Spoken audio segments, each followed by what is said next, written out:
Has there ever been anyone who didn't like the haircut they got? You ain't nervous, is you?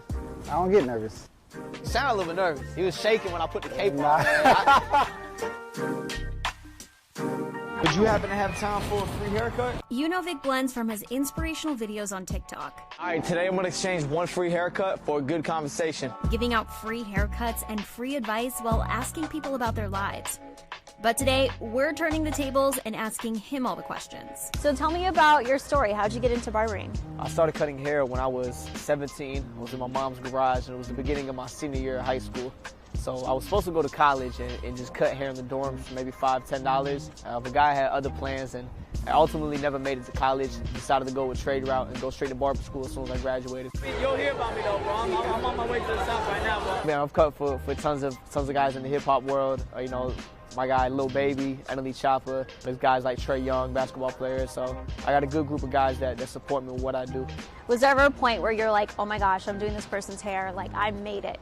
Nah, you know, I mean, giving somebody a haircut, it to me wouldn't define making it, but, you know, there's a lot of out-of-person moments for myself, but, you know, nobody that I cut as a celebrity is more important than the people that I see on the streets every day. Is there any piece of advice that you try to give to people with every haircut? I try to listen to everybody with every haircut. I try not to give everybody the same advice or a certain piece of advice, but I try to listen to everybody. And I think that's the most important thing that I could give anybody that sits in my chair. It's just my 2 ears. Where does that internal positivity come from? Is it something that was always inside you? I mean, I would like to think it was, you know, but I'm just grateful. You know, I come from Fayetteville, North Carolina. It's a very small city, and I wanted to be something for these kids to look at and say that I could do it too at a young age. And that was something that I didn't see, you know, for myself growing up. I didn't see anybody, you know, that was 17, 18, 19 years old that was showing the world how to be successful at a young age in a positive way. I would credit a lot of my upbringing to that. You know, I'm very blessed. So who am I to sit back and not share that with others? We wanted to have something that would be a tangible example of what you could do by following your dreams. Now he's been spending his time using his platform to give back, including giveaways in his hometown and working to open a barber school in the California prison system. I never expected my first barber school would be within the walls like that, but I'm very grateful to be given the opportunity to create change like that. Why is that important to you to make sure that it's helping that community?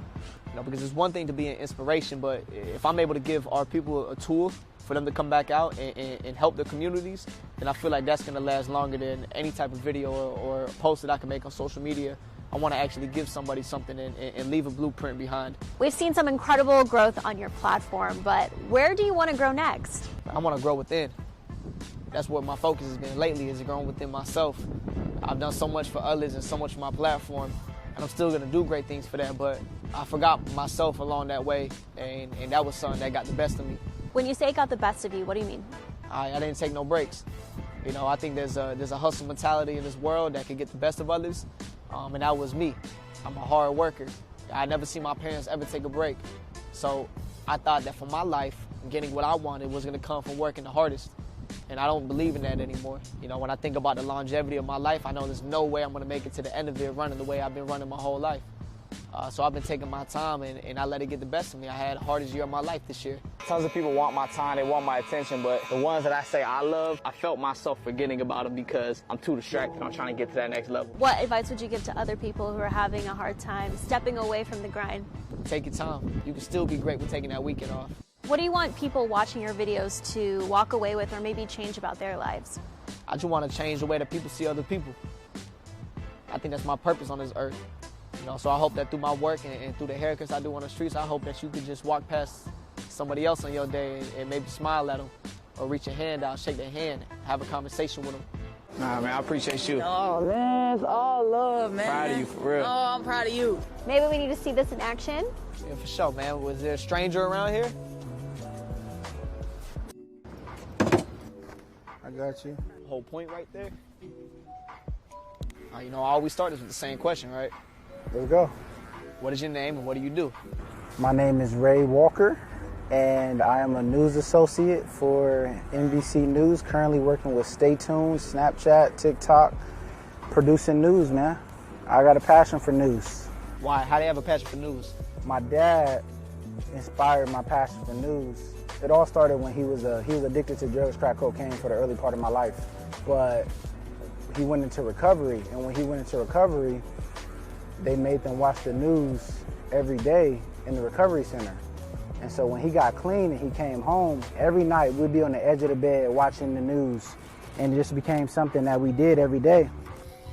And over time we noticed there wasn't many black people and black men specifically on TV, especially news. So it really just became a passion of ours in a way that I could share something with my dad. And that's really how it started, man. Would you consider the news space a crowded space? I think a little hard for younger people to get in those spaces and positions, especially people of color. But I never get discouraged by that. Yeah, so say you're not worried about that. No, right? because I know God got a plan for my life. How old are you? 23. Is it hard to be this focused at 23 years old? No. Why is it not hard for you? I got a dream and I got God. So I don't lose focus, man. There's a scripture that I like, 2 Timothy 1 verse 7. And it says, "For God has not given us the spirit of fear, but of power and of love and a sound mind." And I carry that with me, you know? Yeah. So I feel like everybody just loses focus every now and then. But if you got people to anchor you and support you, you're going to be straight. Man, you know who my favorite artist is? Who is it? Take a guess. Your favorite artist? I don't know. You gotta tell me. Drake. Drake? I can see that for you, man. Drake. You a Drake type guy. Ah, what's that supposed to mean? What is that? Oh, I ain't say all that now. You got jokes?